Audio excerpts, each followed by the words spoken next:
Welcome to She Counts, the Real Talk podcast for women in accounting. We're your hosts, Questian and Nancy McClelland. And every episode, we're digging into the real experiences, challenges, and unspoken truths of life in this profession. Because if you've ever felt like you're the only one, you're not, and you shouldn't have to figure it out alone. Special thanks to our Season 2 sponsors, Forwardly, Relay, and Client Hub. We are so grateful to them for helping us bring these conversations to life, enabling us to share out loud what everyone's thinking, but no one's saying. Learn more about them on our sponsors page at shecounts.show. Today's episode is called Imposter Interrupted. We're going to explore imposter syndrome, what it really is, what it's not, and what it says about us, how we can push through it. So, Nancy, we love launching a story at the beginning of each episode, as many of our listeners already know. And you and I have a very recent one that involves both of us. Yes, we do. It was really a pretty significant moment. I've been studying imposter syndrome for a while, and I have spoken on it for Insightful Accountant and with Adam Lean of the CFO Project. And I recently did a talk for Theater of Public Speaking on it. And so I feel like I know a decent amount about imposter syndrome, right? Well, and you've experienced it yourself too. Yes. So you can't leave that out. I can't leave that out. You're correct. Which actually goes to our point of this story, which is here we were a couple of weeks ago at the Bridging the Gap conference, which I'm sure regular listeners know is our very favorite conference. We talk about it all the time because it's such an incredible part of our lives. And I'm on the advisory board, and we both got to speak there this year. And after it was over, it was really wonderful because Randy Crabtree, who runs the conference with his company TriMerit and with and who has CPA been podcast and who has been a huge advocate of ours, right? Yes, he absolutely has. And yes, as you were saying, he runs the Unique CPA podcast, and he actually launched. He announced the launch of the She Counts podcast on the Unique CPA podcast. He's really been an incredible person. So he allowed us to actually finish off the conference. The last session of the conference was a live recording of She Counts with Q&A from the audience, and our amazing colleague, Erin Pohan of the WAVE conference, and she's a star founding member of Ask a CPA. She moderated. It was an incredible experience. Yeah, she did an amazing job. She did. I'm so grateful to have had her join us for that. I could not have thought of a better person to go through that. I agree with you. She was the perfect person for that. And yes, she did an incredible job. And I want to do it again. I want to record all of our episodes like that. It was so great. Me too. So one of the questions that we received from the audience was about imposter syndrome. And I decided to do a little poll of the room. Question, what happened? Yeah, we asked the room, and I did this at Scaling New Heights as well, because I did a session on imposter syndrome for women at Scaling New Heights. And we asked everybody to raise their hand if they had imposter syndrome. And I think I expected, maybe part of the room would raise their hands. But I think what we saw was that everyone, apart from maybe one or two people in that room, raised their hand to say that they experience imposter syndrome. Absolutely. Absolutely. So that cinched for me what is a theory that I've had for quite some time, which is it ain't a syndrome if everybody experiences it. How is it a syndrome? That doesn't make any sense whatsoever. If 99% of the room is raising their hands, then why are we calling it a syndrome as if it were a medical diagnosis? It's not. There's nothing wrong with us. It is a common experience. It is not only a common experience, it is, in my opinion, it is part of what it means to be human, in the same way that we will all at some point struggle with being depressed. We will all at some point struggle with loss. And we will all at some point be able to embrace joy. These And are just parts of the human condition, right? that's right. And I would actually argue that it's even more common and pervasive in high achieving women because we are so motivated and, suffer from some perfectionism.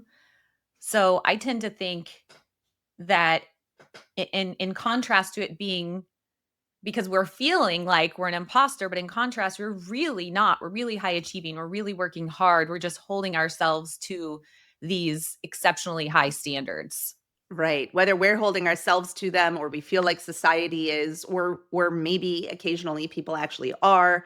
If especially if we've been condescended to our entire lives, or have felt like we have to work twice as hard in order to be taken seriously for whatever reason. And there are 1,000 of them, and this will not be the only episode that we record about imposter syndrome No. because there are so many angles to it. It's incredibly deeply complex. But I am going to argue, at the very least, that syndrome is a really inappropriate term to use with it. And so I'm going So to throw tell out some me, other terms. yeah, I was going to ask you, what would you call it? Because you've brought this up in our conversations, and I know you've spoken about it a lot, and I have pretty much maintained it and just called it what we've culturally called it. But I agree with you that it's not the right terminology for it. So share with everyone what do you think we should call it instead? Okay, so jury's still out on this, and I'm not the only one who gets to make these decisions. So this is stuff I I'm mean, I think throw. you should be. Why not? Somebody has Oh, to I do it. love you. Well, you know what? I already am already lobbying to be the one person in the world that gets the red pen that corrects everybody's grammar. So I don't think I'm allowed to have that and this at the same time. So we're going to make this one a crowdsource. But I Can have some I ideas. comment on that Yes, first? I please. just have to share on that. I don't know if I've mentioned this in the podcast before, but it's really funny. And I just have to tell our listeners. And I don't find it offensive at all. I actually find it hysterical and I kind of enjoy it. But when Nancy and I are writing our episodes, we'll be on a shared Google Doc, for example, and I'll be typing something in and she'll be following behind me with her little red pen, editing my grammar because I'll be honest, I'm a great accountant, not so good at grammar. Whereas I am a writer and a copy editor, and therefore I can't see those things and not follow along and Fix and them. and fix them. It's I just so find it hard not to. endearing about you, to be I'm honest. glad. I'm relieved. I'm relieved. My best friend bought me a T-shirt that says "I'm silently correcting your grammar," and Yes. that's it. That was a I good think one. you should get that on a coffee mug too. A tea mug, A rather. tea mug. Thank you very Yeah. much. I appreciate the acknowledgement that I'm a tea drinker. Um, so let's throw some ideas out there, and I would love for our listeners to help us decide this. Actually, I feel like we should change the question that we were going to I ask at think the so end of the too. episode. Yeah. Yeah. What do we call Okay. it? What do we call it? Yeah. So here are some ideas. Imposter phenomenon is what I generally refer to it as when I'm speaking on the topic. Just because people are waiting for you to say the word syndrome. And if you say the word phenomenon instead, they know what you're talking about. But I've Mhm. talked to a lot of people who are like, phenomenon, that's not really moving to me. So some other ideas are imposter feelings, because this is truly, that's what it is. It's a feeling of being an imposter. It's not you actually being an imposter. Right. And Imposter sensation, imposter experience, imposter voice. and syndromes typically are a set of symptoms that come with a clinical diagnosis, and there is nothing to clinically diagnose imposter syndrome. So we have to be very clear about that. This is not in um, what's the medical Oh psychology. gosh. You know what Yes, I'm it's talking about. called, Everybody knows what we're yeah, talking about. DSM or something like that. DSM. I'm Thank you. okay. Thank Good. you. I got it. It's in I the got it. DSM. You got it. You totally do. Yeah, as a matter of fact, One of the things that my therapist and I talk about a decent amount is when I'm getting wound up about something, imposterism or otherwise. There's another one we can call it imposterism. I've heard people refer to it that way. When I'm getting worked up about something, I say, at what point do I need to really take this seriously? Like, at what point do I need to, for example, be medicated or go to hypnosis or do the, rapid eye movement therapy or whatever? And she said, when something in your life becomes so serious that you can't live a normal life because of it, Mm, that's the point at which we start worrying about those things. And I'm like, oh, okay, well, I don't feel like that's the case. And so I just keep moving on. And so it kind of gives me to remember that syndrome means that something has to truly be interruptive in your life. It needs to be yes. preventing you from accomplishing something that you would otherwise accomplish, or it needs to be getting in the way in And I some think serious way. Go ahead. it does probably get in the way for some people, but not to the same, like, medical diagnosis degree, right? Because we Right. have a piece of data that says from Psychology Today that 70% of adults may experience imposterism at least once in their lifetime, which makes sense considering the number of people that raised their hand in both those Mhm. sessions when we asked who feels like they have this phenomenon. Okay, wait. What is this phenomenon anyway? Can you define it, please? Because I feel like a lot Yeah. of people have a lot of different definitions, and I love the one that you came up with. Yeah, I think the best way for me to describe it is that it's a persistent self-limiting belief. So it's not a real belief. It's a self-limiting belief that I hold or that others have, that you're not as competent as others perceive you to be. And in my how that manifests for me is that someone will find me out, like, oh, we hired her to do this thing, but she really isn't competent to do that, or she's going to go on stage and she's going to bomb even though we hired her to speak. And having that feeling myself, and it's interesting that in a lot of ways people will hire you. They hire you because they see the competence there. They recognize that there's reasons behind it. And so they know that we're going to do a good job. They vetted us, right? So Right. it's this. It's your fear of what they will think of you, or your fear that you are not up to the task, not an actual expectation on their part that you will fail. And Yes, that's what you mean by saying it's not real. The that's the right. feeling is real, but it's internal. It's coming And from I inside. I think it's really, really important to make it clear that when we talk about imposter syndrome, because we got after one of the sessions, I got a piece of feedback from someone that felt like we didn't understand what imposter syndrome was. And so I want to make it very clear in this episode that um, it does not mean being unskilled and doing something anyway. That is not the definition of imposter syndrome. I mean, that is not, we are not telling anybody, oh, you don't know what you're doing. So go and do it and fake Just it till have you make it. confidence. Just have Go confidence. Fake it confident. till you make it. Yes. No, we don't want to fake anything until we make it in accounting. Like, we don't want to do that.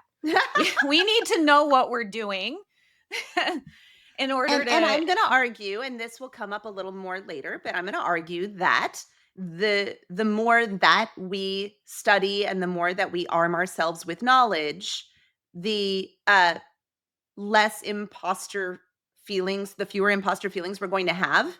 And Mhm. when this becomes a serious problem, when imposterism becomes a serious problem, is when you've got that education, you've got that experience, you've got that background, and you're still holding this self limiting belief that somebody's going to find you out, And it's preventing you from doing something that you aspire to be doing, and quite honestly, that you are capable of doing.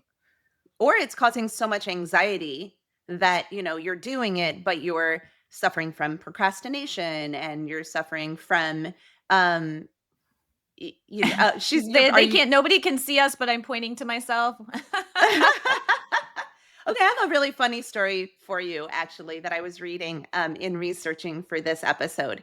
Neil Gaiman, the author, was at a big event at the White House with a bunch of other amazing people who have accomplished incredible things in their lives. And he was back in the back because he was like, I don't deserve to be here. Look at how amazing all of these other people are, and I'm not. Now, I think by most measures, we would all consider him to be an extremely successful author. And yet, here he was feeling like, okay, I'm back here. I don't deserve to be here. And somebody walked up to him and they started chatting, and it turned out they had the same first name. And so they were talking about the fact that they had the same first name. And then they started talking about the fact that this other Neil was over there in the back because he didn't feel like he belonged in this room of incredible people. Do you know who that was? Neil Armstrong. That's a great story. Yeah. So to illustrate, this really does happen to everyone. Everyone. Yeah. And men included, of course. Yes. And it manifests differently in women, which we're going to talk about. But I was actually, I mean, like now that makes my story sound pretty like silly because Neil Armstrong, right? But I came home from Bridging the Gap and I moderated a panel that you were part of. You helped me prepare for, which was incredible. And I was part of a panel. Then we recorded the podcast and I came home after and was having, and I think I texted you this, and I was definitely having a moment where I was like, I don't deserve to be in this space with these incredible people and speakers that we've been around. So I share that because. Do you know what that means? Question. You just said that sounds silly next to the Neil Armstrong comment, but I'm going to argue the opposite. I'm going to say, oh, look at you having something in common with Neil Armstrong. That's probably the only thing I have in common with Neil Armstrong. Don't talk yourself down. What the whole point that we're trying to make here is that it is a natural human feeling. Neil Armstrong has it, you have it, and you're both in situations, right? You having just come off of having successfully presented 3 times at Bridging the Gap, and him having successfully, I don't know, we'll call him being Neil Armstrong, right? Yeah, going to the moon. Right. Okay. So you both already did the thing. You both already did the thing. And so it goes exactly with the definition that you were giving, which is despite evidence to the contrary, despite the knowledge that you had the ability, you still are looking at yourself in that way. One of the things that I admitted in the live Q&A that we did. This was deep. I know where you're going. Go ahead. No, you say it. You say it. All right. Well, I had to admit that one of the things that I chose to admit, I decided to be full on vulnerable and admit that one of the things that freaks me out constantly is that I am always convinced that people are going to think I'm a rookie at public speaking, which is completely ridiculous. It is. Public speaking. And I'm sitting here shaking my head because you are an incredible speaker. Very compelling, and you're still, feeling the same way. And the same thing you told me after what did you tell me after I moderated that panel?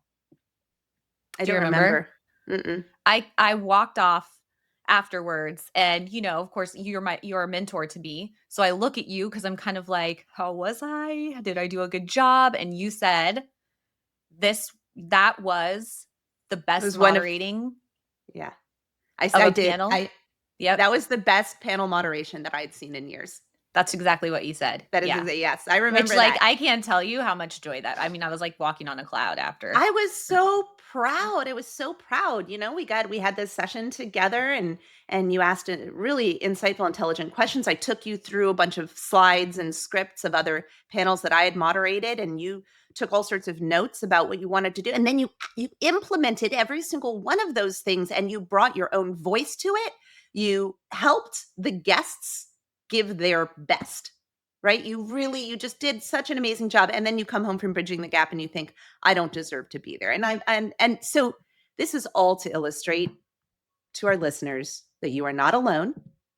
If you have these feelings of imposterism, it is not just you. It is a normal part of being human. And we're going to talk next about how to identify it, and what to do about it. So question, do you want to share some key characteristics Well, about I what think this we looks should like? also explain what it isn't, right? So Yes, that's true. I think it's important to share with everyone. Um, well, I guess key characteristics first, and then what it's not, right? That makes no sense. So I think it is attributing success to luck in many ways, saying not recognizing accomplishments, not recognizing capabilities in yourself, thinking you just got lucky or it was somebody else that made like a presentation good or a project good, downplaying your accomplishments, which is exactly what both of us are talking about doing right now. And then one that is affects me is I do both of these things, which is really kind of crazy. I over prepare and I procrastinate and Yes. do both of those things because I over prepare because I want it to be the best that it possibly can be. And I'm scared that I won't do a good job and that I'll be found out or that somebody won't want to have me back, which is not necessarily imposter syndrome. And then I procrastinate as well because I build up. If it's something that's really big and really important to me, I build up this thing in my mind and I have these self-limiting things I'm telling myself that I can't do it or I'm not going to be able to accomplish it. And so one of the things that really works for me when I have that happen, and I think that's part of my ADHD as well, is I really have to break it down. I really have to break it down and I have to, and you've reminded me to do this before as well, to say, okay, I have to do this section of a project and then I can take a break, or I have to do it for this many minutes and I have to not do anything else and everything's on D&D. And so that's one thing that really helps. But procrastinating and over preparing in combination, and that's a weird combo too. No, it's not a weird combo. I am exactly the same. I also over prepare and I also procrastinate. The procrastination comes from the anxiety that I will not live up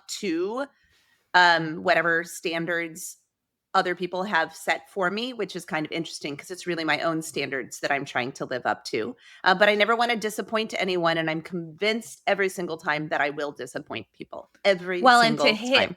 to hit on that, something we're planning to talk about later is there is also this feeling I think so many women have, and I think people of different ethnicities and different abilities also share, is that because we're women, we have to do something twice as well or twice as hard in order to prove ourselves to get past beliefs that society or culture has for what we can and cannot do.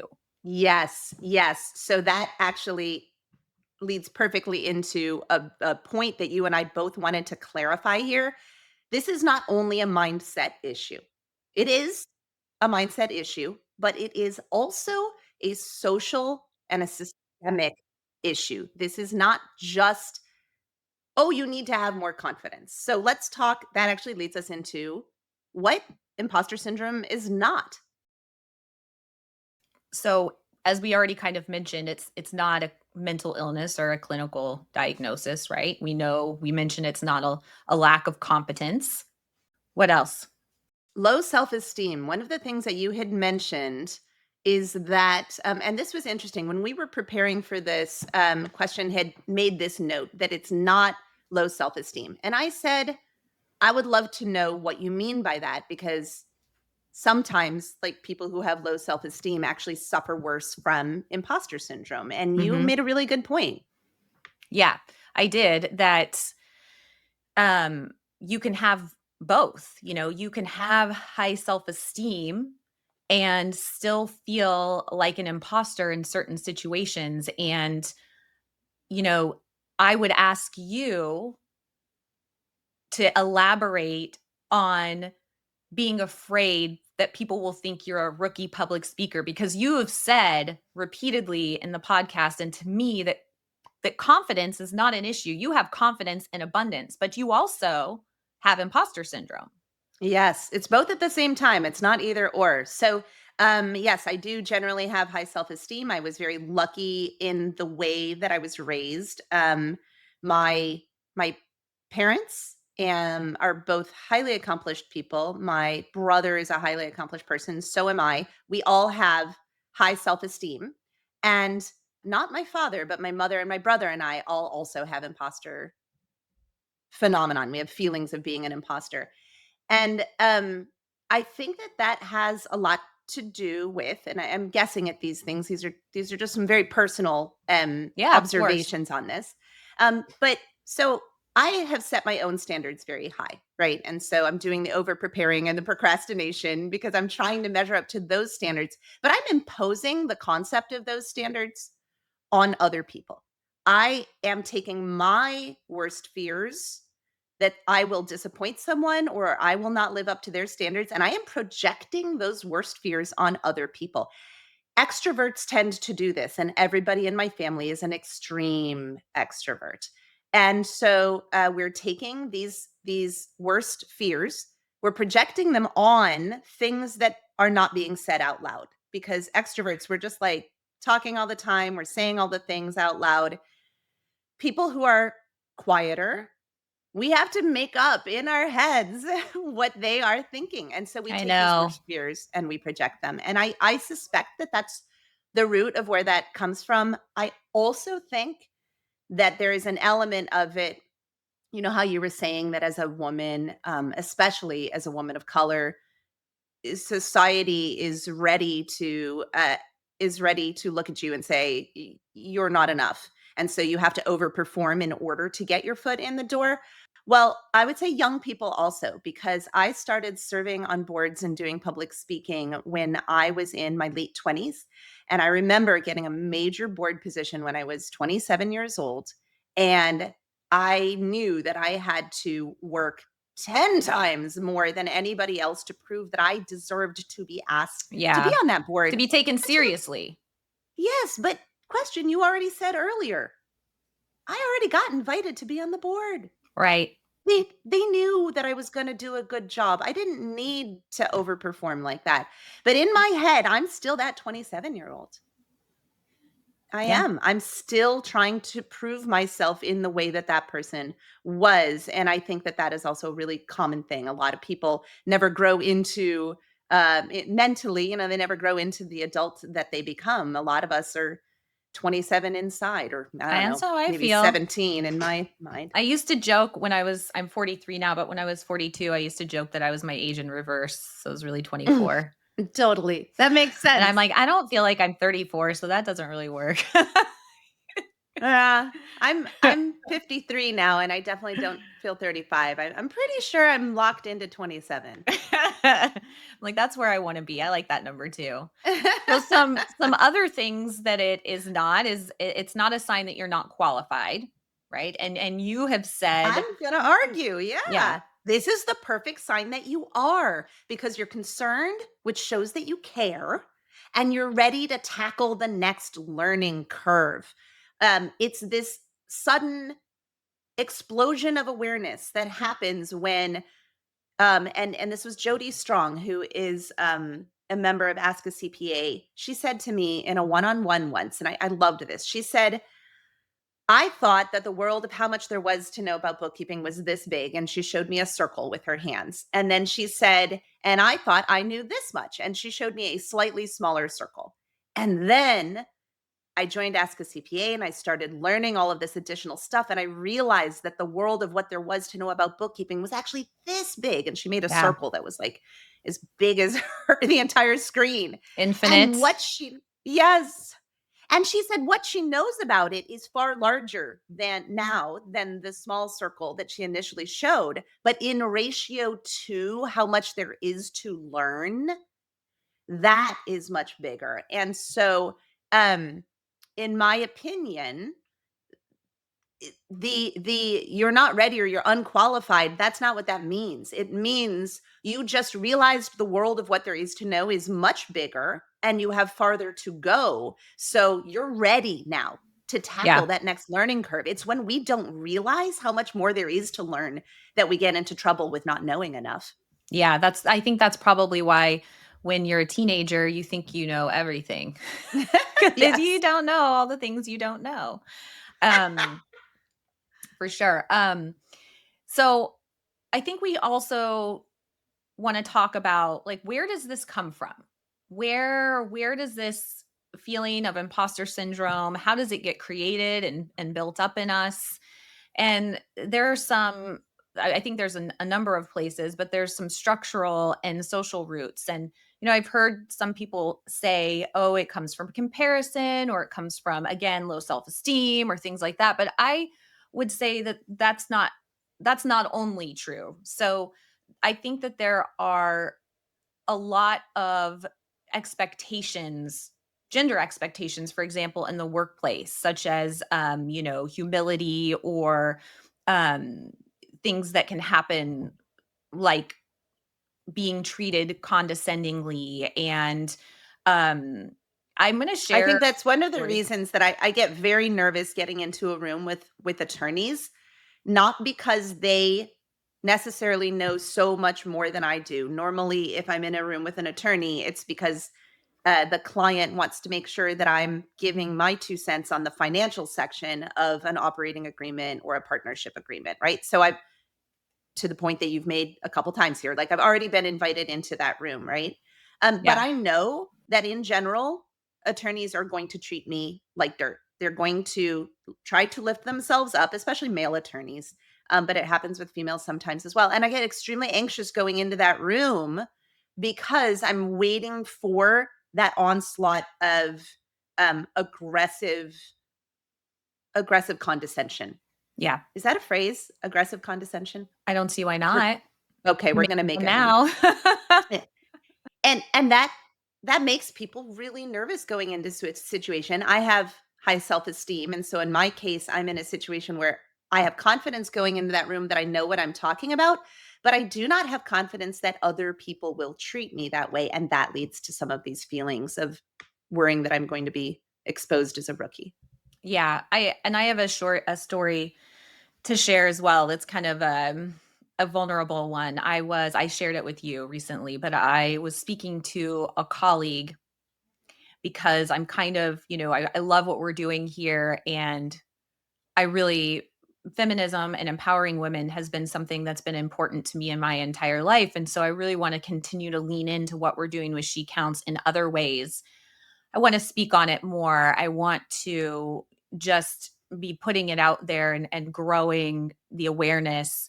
And I said to someone, oh, I was sharing what my ideas were, and his response to me was, well, no one will really want to listen to you because you're not a leader. Ugh. And yeah. And and for a moment I thought, well, yeah, I'm not a C-suite individual. I'm not, I have a firm, I run a firm, I'm leading my firm. But there are so many other ways of leading. But I think the point that I was trying to make by sharing that story is that fed my imposter syndrome, right? So there's this idea, like, to be a leader, and there's this obviously he has a different definition of what a leader is than what I consider it to be. And so sometimes those situations and hearing things like that from other people feed into this feeling of imposter syndrome. And I took a step back and I thought, maybe this is correct. Maybe this really is something that I shouldn't be doing. I remember when you texted me about that, and I was like, "Question. Look at how much we've already accomplished. Clearly, you have something to say, and people are listening." We're in the top 35% of newly released podcasts. Question. Top 10 accounting podcast. And in the top 10 of accounting podcasts. So eh, I don't I think that I'm going to come back to your definition that you have evidence to the contrary and you still were shaken by that kind of treatment. And this is where we talked earlier about how this is something that almost everybody deals with, men and women. but there are reasons that men tend to move through it more quickly than women. Mm-hmm. And there are reasons that it holds women back more than men.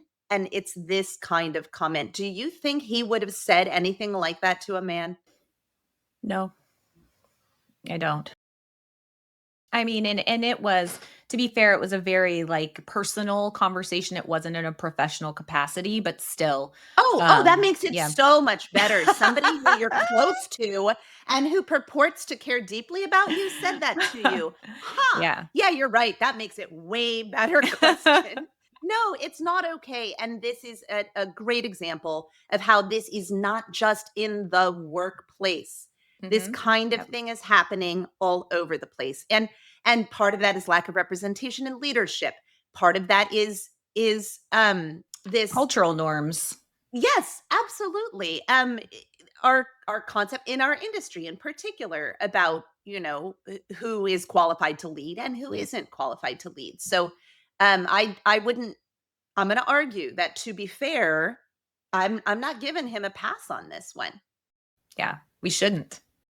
So, question, in addition to all of these things we've already talked about, whether they're accounting specific, gender specific, norms, leadership, lack of representation, condescension, all of that stuff contributes to how this is showing up in women's careers. And I know you've done a lot of soul searching and thinking and research on that. Yeah, and I think it shows up in a lot of ways in women's careers in very, very vast ways. So when we have self-limiting beliefs, we make self-limiting choices. For example, maybe not putting yourself forward for a promotion because women tend to, when you're looking at a promotion or you're determining whether you're qualified for a job, a woman looks at a list and wants to make sure that she has every single thing on the list, right? And won't apply unless she has every single thing on the list. So I think that's one big way that it shows up. We may do things like avoid speaking engagements or putting ourselves out there. I know for myself that that was something that was an issue for me for a very long time. And apologizing for having an opinion or just apologizing in general. Oh my gosh, it And drives me this makes bonkers. you crazy. It comes up like every time we see each other, right? Yes, and you're getting so much better at it. I'm so proud of you. I am. I'm trying not to. And I do mean it when I apologize, but I do tend to, yeah, I'm very conscientious and I care a lot about other people's feelings. And so if I feel like I've offended or hurt or upset someone, I tend to apologize too much. Well, I So I think a need to lot of the back it up. times women, including you, question, are apologizing before the person has had any opportunity to express displeasure, and That's most true. of the time it's not a thing. It's It's not a the thing. things you don't even need to apologize for. You texted me last night and apologized for having asked to switch from using WhatsApp to text. And I'm like, that is not the kind of thing I believe that you need to apologize for, my dear. I love you very I much. did And that apologize is for not that. warrant. So yeah, the apologizing before stating your opinion is something that I think is extremely common, and it's one of the ways that it shows up here. And I want us to use our self-awareness to recognize when we're apologizing where it didn't need a moment. And now that is And not only imposter no. feelings, but that is one of the many scenarios where you see this kind of thing. And I think one area we really need to talk about, which it does not get brought up very often, is how it how imposter syndrome interacts with race, different socioeconomic classes, neurodiversity, disabilities. When we fit in one of those labels that society has created for us, right? We tend to internalize the narrative without even realizing that we're internalizing a narrative that society and our culture holds. So I find that we, so insightful. yeah, Yes, taking that intersectional lens and recognizing. what kind of personal consequences there are. Yeah, absolutely. And knowing that there are these societal views about women, for example, that cause us that we internalize and cause us to hold feelings and create imposter syndrome or imposter phenomenon feelings or scenarios. So, an example I would use, and we kind of hit on this earlier, but a woman of color in a majority white firm may internalize the pressure and feel like she needs to be twice as good to prove herself and to be seen as competent. And so I think that that very much leads to feelings of imposterism. And another way that it can come up as well is a sense of when you're thinking economically, and you're feeling like an outsider, it can magnify the sense of being an imposter if you are of a different socioeconomic class, Mhm. because you feel, like you're trying to live up to this societal standard, and you in that process, I mean, it's just it can be just very difficult to see yourself for all of your capabilities when you are viewing yourself from this other lens, right? Yes. Yes, definitely. I an example that I can think of, is I remember, going out with a friend of mine to a nice restaurant, when we were in our 20s, and, she was only just now, like, she had been raised very poor, and she was only just now at a point in her life where she was making a lot of money, and she felt like she didn't deserve to be in that restaurant.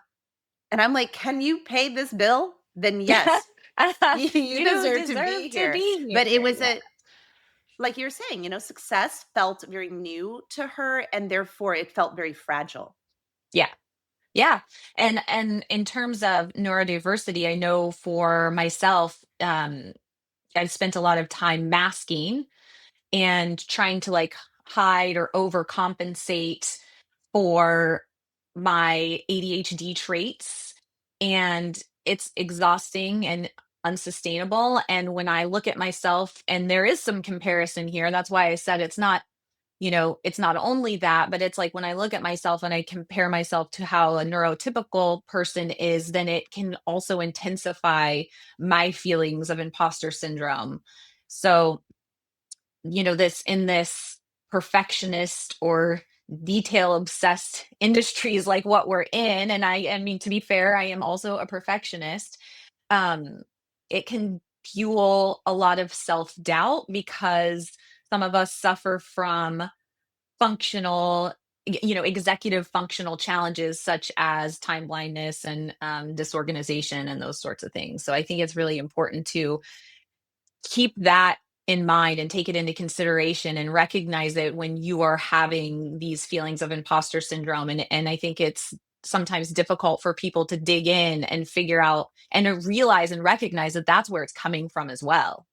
Absolutely. I am so glad you went through those examples, and recognizing that yes, imposter syndrome affects all of us, but it affects different segments of society differently. Right. And there are some things that will help, but there are also some things that do not help.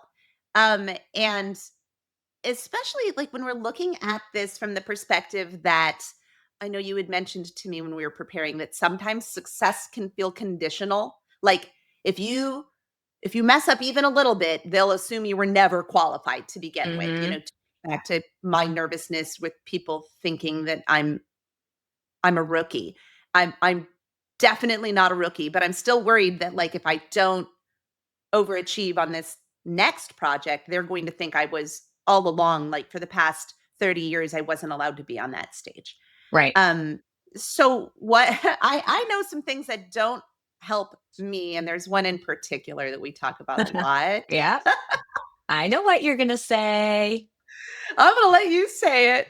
The toxic positivity, and oh, you can do it, you got this, just be confident, the positive affirmations without deeper meaning or deeper change. Just this, rah rah kind of, it'll be fine, everything's going to be fine, you got it, is really not helpful when I'm trying to bristling eliminate just these hearing feelings.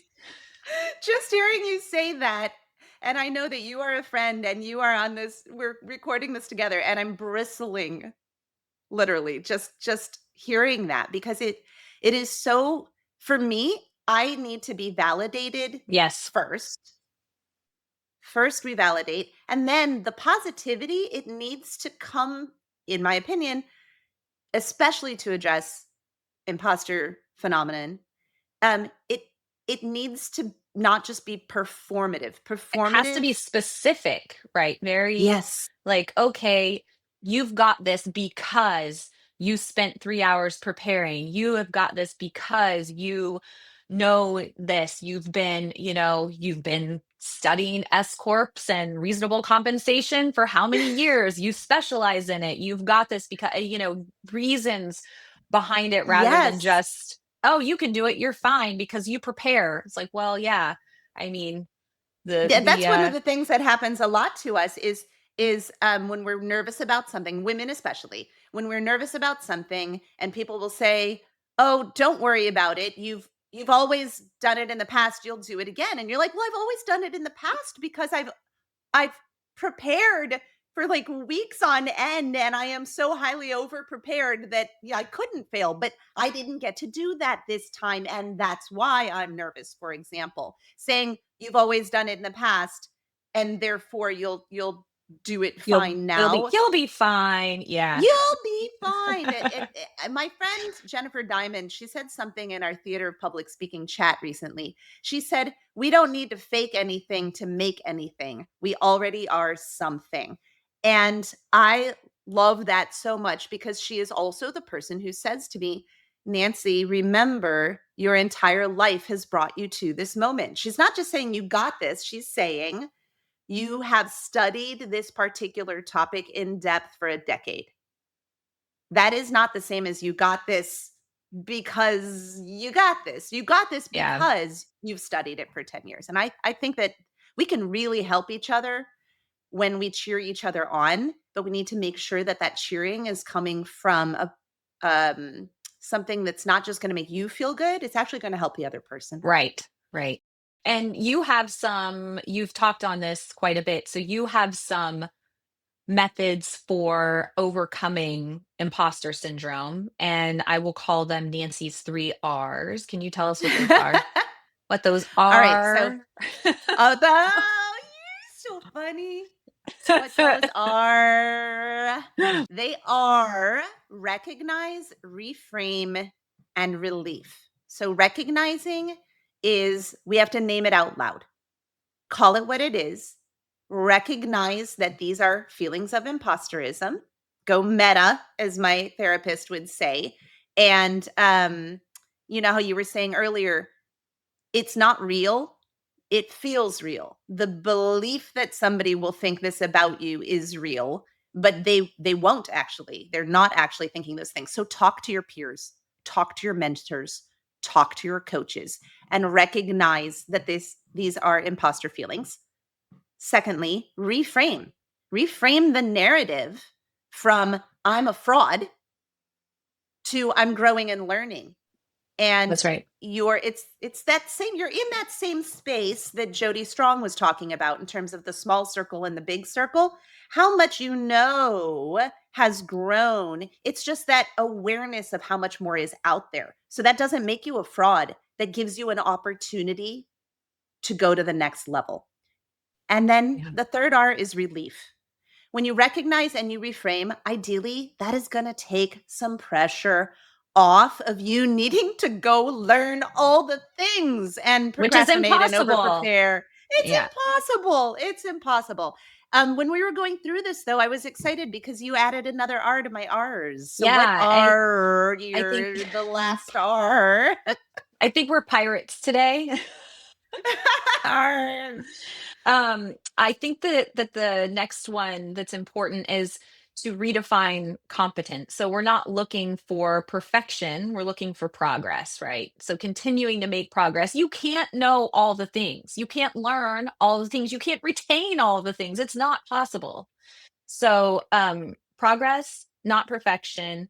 Take the time, know where to find the information you need, but you don't need to know everything. Like no one is has the entire tax code memorized. Okay, maybe somebody does, but I doubt it. Yeah, maybe Mark Gallegos. He's pretty amazing, but yeah, most not most folks. Actually, you came up with a really good idea for not just redefining that competence where we've got progress. Our goal is progress, not perfection. But like tracking that, Yeah. journaling. Keeping yeah, or keeping track of at least keeping track of what your wins are and making sure that you're celebrating them. I mean, I don't specifically journal because I'm an auditory processor. So I want to say things out loud rather than journaling. But, sharing it with family, friends, mentors, keep track of it in some way of your accomplishments because you lose sight of them really easily. You start to forget what you've done. I think someone asked me recently, like, oh, how many webinars do you teach? How many? And I had to sit back and go start thinking about it. I was like, wow, there's actually quite a few. And there's a few people in those. And so I think that's important. And you mentioned mentorship and community, and that's, we just have beat that over the head. And um It's so true though. It's so yeah, true. My my friend Nadia Rodriguez, she's in theater public speaking as well. Um she was talking about how she needed to put together a list of all of the presentations and podcasts that she has done. And I think she was trying to come up with a speaker sheet. And I gave her as an example the presentations and podcasts page on my website, and she was like, "Oh my gosh, no, I your list is so long. I'll never have anything like that." And then she actually went and did it, and I think she blew me away. I mean, like it was such so that's kind of a combination of keeping a wins journal, or yeah, I don't journal either, but I love this page on my website that lists all of the podcasts and the presentations that I've done. I absolutely love it. And when she did it for herself, not only did she get to track the facts, as you were just saying, but we also got to celebrate her in our hmm community and say, yeah. wow, look at you, look at all you did. And I got celebrated. Look at you and all you did. So yes. And I that and goes to setting your own metrics of success, right? So being able to look back at those, don't worry about what other external metrics there are. Determine your why and what it means to you individually, and that can really help as well. So and and so that's like a recognize combined thing because you've got external metrics of success, but then you also have wanting to be public with your community and sharing with them. And yes, so, it's a blend, I think, of finding external reminders of your successes, but not holding yourself up to somebody else's random definition of what success is. yeah, I agree. And in addition to all of these things, there are so many coping mechanisms out there, normalizing the feeling, recognizing that everybody feels this way, creating affirming work environments, holding societal systems accountable. That's something Nicole Davis talks about a lot, calling these things out. And I want to recommend a Dr. Valerie Young. She has done a ton of work on this. She has written a bunch of books, and you can follow her on the Imposter Syndrome Institute because she's got a lot of techniques for moving through this. Thank you so much for being here today, everyone. It's a big topic, and we will be revisiting it. We'd like to ask listeners to follow our She Counts podcast LinkedIn page and to join in on the conversation by sharing under the episode Imposter Interrupted, a time when feeling like an imposter impacted your career and whether you found a way through it. And I want to add to this. I know we came up with a really good idea earlier on in the episode for another question that you could answer. And I don't remember what it was. So if you want to answer Me that neither. one instead, if you were excited about that and you're like, no, that's the one I want to answer that one instead. Go for it, folks. And before we sign off, I want to leave you with a quote by Tara Moore. We think the doubt and fear we feel means we aren't ready, but doubt and fear are signs we're playing bigger, not signs we aren't good enough. And that's from her book, Playing Big. Thanks for being here with us on She Counts, the Real Talk podcast for women in accounting. If something in today's episode hit home for you, well, that's exactly why we're doing this. So you feel seen, heard, and never alone. Remember that you can get CPE credit for listening on earmark.app, and links to that and any other resources will be in the show notes. And please subscribe and leave us a review because it actually helps other people find the podcast. And share this with another woman in accounting who needs to hear it too.